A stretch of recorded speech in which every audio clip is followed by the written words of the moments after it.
বন্ধুরা দেখতে পাচ্ছ ওখানে একজন সাধুবা দাঁড়িয়ে আছে। দেখো উনি আমাকে কিরম পরিমাণে ভালোবাসে, দেখুন শুধু হাসিটা দেখুন, মুখে শুধু হাসিটা দেখুন। জয় গুরু, জয় গুরু, জয় গুরু। হ্যাঁ, চাপুন চাপুন।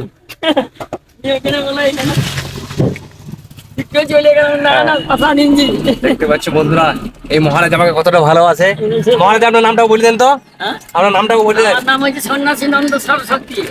আচ্ছা আচ্ছা, আপনার আপনার আপনার আশ্রমটা কোন কোন গ্রামে অবস্থিত? নামটা বলুন, নামটা বলুন। আমার ওই সন্ন্যাসী নন্দ সরস্বতী। আরে বা আশ্রমটা কোন গ্রাম, গ্রামটার নাম কি? কোন? বুড়িমা। বুড়েমা। এই বুড়েমা গ্রামটা বন্ধুরা মহাতীর্থস্থান বক্রেশ্বর থেকে মোটামুটি 3 কিলোমিটার হবে, বুঝলেন, মোটামুটি। তো দেখতে পাচ্ছেন মহারাজা আশ্রমটা, চলো বন্ধু তোমাদেরকে দেখাবো। তো এই আমরা এখন যাচ্ছি এই বুড়েমা, এই গ্রামটা হচ্ছে বুড়েমা। এই সোজা গিয়ে এই মহারাজা আশ্রম। এই যে এটা এখন বুড়েমা গ্রামই বন্ধুরা দেখতে পাচ্ছ, খুবই একটা ছোট্ট গ্রাম এবং খুব শান্তশিষ্ট গ্রাম। আর এই গ্রামে এই মহারাজের আশ্রম। চলো বন্ধু দেখতে থাকো, এই আশ্রমটা তোমাদেরকে দেখাবো। এই মহারাজের খুবই ভালো মানুষ ইনি মহারাজ।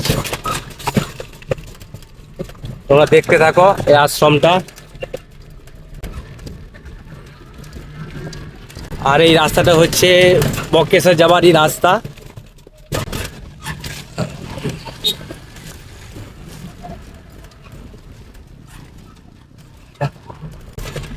আর এবার যা খাল আছে, ও মাই গুডনেস, রাস্তাটা কি অবস্থা বন্ধুরা এই জায়গাটা, বাবা রে।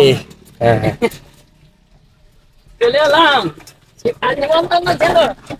আর এই দিকটা হচ্ছে দুর্গা মন্দির এই বুড়েমা গ্রামের। এখানে মা দুর্গা আছেন দেখতে পাচ্ছ। সোজা যাবো, চলে এসছি এই মহারাজা আশ্রমের কাছাকাছি। এই আশ্রম চলে এসেছি বন্ধুরা। আর এই আশ্রমটা হচ্ছে মহারাজের, দেখতে পাচ্ছেন এই মন্দিরটা মা জয়গুরু। হ্যাঁ, আবার নামুন আসতে। হ্যাঁ, আপনি যদি সামনে আসুন তাহলে বুঝতে পারবেন। ইনি মহারাজ। তারপর এখানে মা আছেন তো নাকি এই আশ্রমে? মায়ের ইনি নিত্য সেবা করেন নাকি? আচ্ছা আচ্ছা, কি মা কালী তো? ইনি আমাদের এই বন্ধুরা, এটা হচ্ছে বক্রেশ্বর যাওয়ার রাস্তা। আরেকবার নামটাকে বলে দেন কষ্ট করে। সন্ন্যাসী নন্দ সরস্বতী। সরস্বতী। এই বুড়ামা গ্রামে আশ্রম, নিত্য সেবা করেন।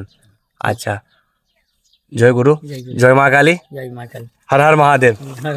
ঠিক আছে, ঠিক আছে, নিয়ে আসে ভক্তকে যাই নিয়ে। জয় গুরু। যান তাইলে, আমিও যাই, খাবার টাইম হয়ে গেল।